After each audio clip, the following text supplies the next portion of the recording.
Salam jemaat yang dikasihi Tuhan, kita jumpa lagi dalam renungan harian GP Kris Pangkal Pinang. Mari kita siapkan hati kita akan belajar kebenaran firman Tuhan hari ini.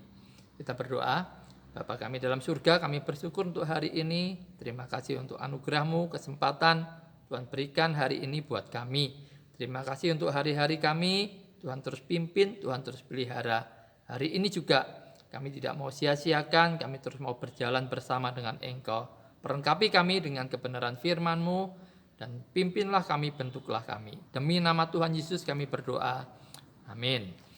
Renungan saya ambil dari Lukas 17 ayat 32. Ingatlah akan istri Lot. Kalimat yang pendek ini Tuhan ucapkan ketika dia sedang membicarakan kedatangannya kembali. Saudara, waktu dia membicarakan kedatangannya kembali, Tuhan menyinggung keadaan nanti akan sama seperti pada zaman Nuh dan zaman Lot. Lalu yang menarik, Tuhan memberikan peringatan untuk mengingat akan istri Lot. Ini tentu sebuah peringatan yang begitu penting. Mengingat saat itu Yesus tidak sedang berbicara kepada orang Farisi atau orang ahli Taurat yang notabene membenci dia atau menjadi musuh-musuhnya. Tetapi saat itu Yesus sedang berbicara kepada murid-muridnya sendiri. Ini pasti sesuatu yang penting. Perhatikan, Yesus tidak berkata jangan menjadi seperti istri Lot. Tetapi dia berkata ingatlah akan istri Lot. Jadi seakan-akan Yesus menasihatkan murid-muridnya, jangan sampai kamu melupakan. Jangan lupa. Ya. Saudara, saat peristiwa zaman Lot itu terjadi ketika Tuhan menghukum Sodom, rupanya istri Lot ini tidak siap menghadapi hari Tuhan, menyambut hari Tuhan waktu itu. Maka perkataan Tuhan ini menjadi sebuah peringatan, tetapi juga sebuah permohonan, sebuah ajakan untuk membangunkan ingatan kita. Mari sekarang kita lihat keadaan istri Lot itu seperti bagaimana. Kira-kira apa keistimewaan yang dimiliki oleh istri Lot ini? Saudara, zaman dulu itu berbeda dengan zaman sekarang. Dulu belum ada Alkitab, belum ada gedung gereja di mana-mana, ya, belum ada lembaga misi, belum ada pendeta dan lain sebagainya. Tentunya orang-orang yang mengenal Tuhan waktu itu tidak sebanyak hari ini. Untuk dapat mengenal Allah yang benar, hanya terbatas pada beberapa keluarga saja. Orang-orang pada umumnya hidup dalam kegelapan rohani. Mereka percaya takhayul, dongeng-dongeng nenek moyang mereka. Mereka hidup dalam kegelapan. Maka dibandingkan orang-orang waktu itu, istri Lot ini sangat beruntung. Dia menikah dengan Lot, orang yang percaya kepada Tuhan. Dia juga menjadi keponakan dari Abraham ketika dia menikah dengan Lot. Jadi ini suatu hak istimewa yang diberikan Tuhan kepada istri Lot. Hak istimewa religius. Saudara, tetapi ternyata semua itu tidak membawa pengaruh rohani dalam hidup istri Lot ini. Ya. Kemungkinan besar dia hanya sekedar menyesuaikan diri dengan kepercayaan Lot, hanya kulitnya saja, tetapi hatinya tidak demikian. Ia lebih mencintai hal-hal yang lain selain Allah. Nah, di sini kita belajar bahwa keselamatan jiwa kita dibutuhkan lebih dari sekedar hak istimewa religius. Bandingkan dengan Gehazi, dia adalah hamba Elisa, nabi yang luar biasa. Bandingkan dengan Demas, dia adalah rekan kerja Paulus, pelayanan dengan Paulus. Bandingkan dengan Yudas Iskariot, dia adalah satu dari 12 orang. Komunitas yang kecil, orang-orang yang dipilih oleh Yesus menjadi muridnya. Tetapi orang-orang ini yang mempunyai hak istimewa religius yang begitu luar biasa, ternyata hatinya lebih mencintai dunia. Saudara, mereka mati dalam dosa-dosa mereka. Seharusnya kita sangat menghargai hak istimewa religius yang Tuhan berikan.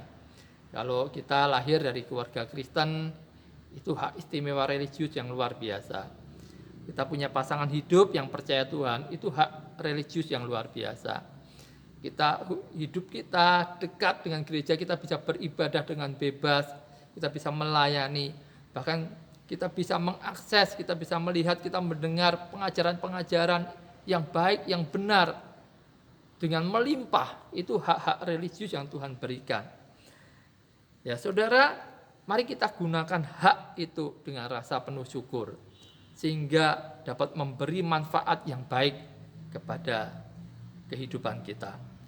Ingat, matahari ini dapat menyebabkan kehidupan berkembang dan tanaman begitu menjadi subur. Tetapi matahari yang sama, itu dapat mengeringkan suatu pohon dan mati.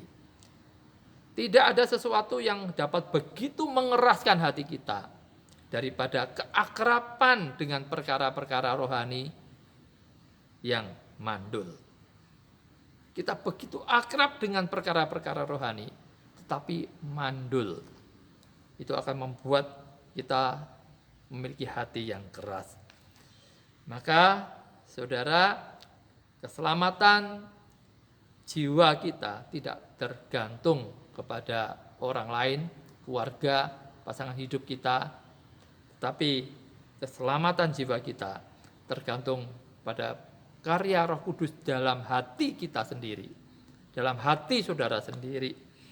Maka saudara harus mempunyai iman pertobatan dan kekudusan saudara sendiri. Lalu kita melihat dosa apa yang dilakukan oleh istri Lot ini. Dikatakan istri Lot menoleh ke belakang lalu menjadi tiang garam. Menoleh ke belakang ini sepertinya adalah dosa yang sepele. Tetapi saudara, di balik tindakan ini sesuatu dosa yang tidak bisa dianggap remeh. Saudara, menoleh ke belakang ini menunjukkan ketidaktaatan. Malaikat jelas sudah melarang jangan menoleh ke belakang. Tetapi hal ini tetap dilanggar oleh istri Lot. Tindakan ini mengekspresikan ketidakpercayaan istri Lot ini kepada Tuhan. Dia tidak sungguh-sungguh beriman kepada Tuhan. Menoleh ke belakang ini juga menunjukkan, mengungkapkan kecondongan hatinya yang sebenarnya. Istri Lot lebih mencintai keduniawian daripada Tuhan. Secara fisik dia meninggalkan kota yang begitu bejat oleh dosa. Tetapi hatinya tetap ada di kota itu. Saudara, istri Lot ini bukan pembunuh, bukan pezina, bukan pencuri. Sebaliknya, dia kelihatan seperti orang beriman. Namun, kemudian dia menoleh ke belakang. Saudara, hatinya terikat, dia cinta dengan hal-hal duniawi. Sekarang saatnya kita untuk mengingat dosa istri Lot ini. Tindakan istri Lot ini. Mari kita renungkan. Hati-hatilah jika saudara beribadah, tetapi hati saudara tidak beribadah. Secara fisik beribadah, tetapi hati saudara tidak beribadah. Hati-hatilah ketika saudara punya iman yang setengah hati. Hati-hatilah dengan motivasimu mengikut Tuhan. Kira-kira pada hari ini, di mana saudara tambatkan hati saudara? Kepada Tuhankah atau kepada yang lain? Mari saudara, ikutlah Tuhan dengan sepenuh hati saudara. Saya akan tutup dengan Lukas 9 ayat 62. Setiap orang yang siap untuk membajak tetapi menoleh ke belakang, tidak layak untuk kerajaan Allah. Tetapkan hatimu, lalu melangkahlah dengan sepenuh hati untuk mengikut Tuhan. Tambatkan hatimu kepada Allah. Tuhan Yesus memberkati, mari kita berdoa.